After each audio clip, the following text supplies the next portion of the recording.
Hey guys, so I want to make this video today because I've had a few people ask me recently, how does Bitcoin get its value? A lot of people see the numbers going up and more people buying it, and they don't understand where the value is coming from.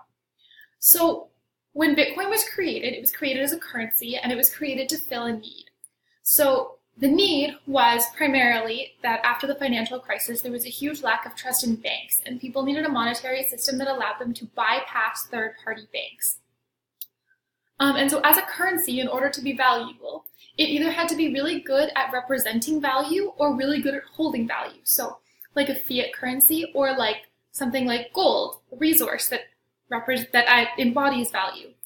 And so with Bitcoin, the point of it was to be something that was really good at being used and could store value and would allow us to bypass third-party banks. So those are the things it was going to be good at, so that it filled a need. And so what happens when something fills the need, they create it, it's going to get its value whenever people decide to trust it as a currency. So whenever a person or a business or a government decides to put trust in Bitcoin, that means that it's going to be better at storing value and better at being used.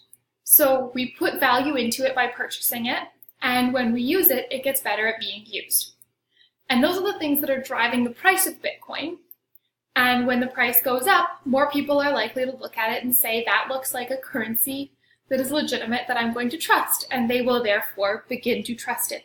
And that's kind of the process that's happening right now that has Bitcoin's price rising so quickly.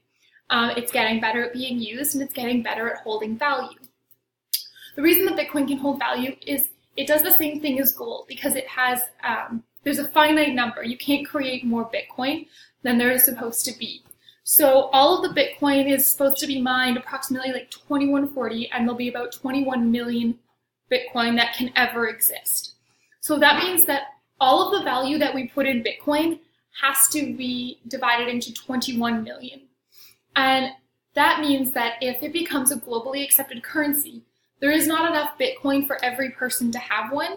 There's actually not even enough for every millionaire to have one Bitcoin.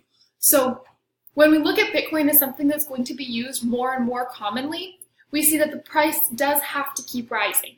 So a lot of people are scared that there's a bubble or that it's about to stagnate or crash. And the thing is, Bitcoin will stagnate. Eventually, it will be as good at being used as possible. It'll be, common currency, and it will have about as much value as it can have because the majority of people will already have put their trust into it. So when that happens, Bitcoin will stagnate. However, as of a few months ago, there were only 15 million Bitcoin wallets in existence. And if you're a Bitcoin user, you know that most of us have 2 or 3 different wallets. So that means less than 15 million people are using Bitcoin right now, out of 7 billion people on the planet.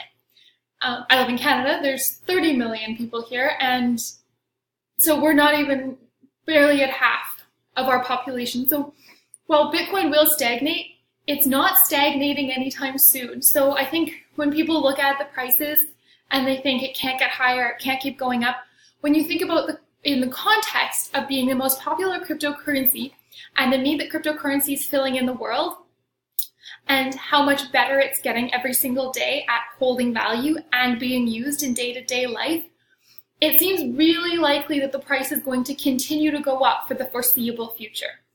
So I hope that was helpful. I hope I shed some light on where the value of Bitcoin comes from, and thanks for watching.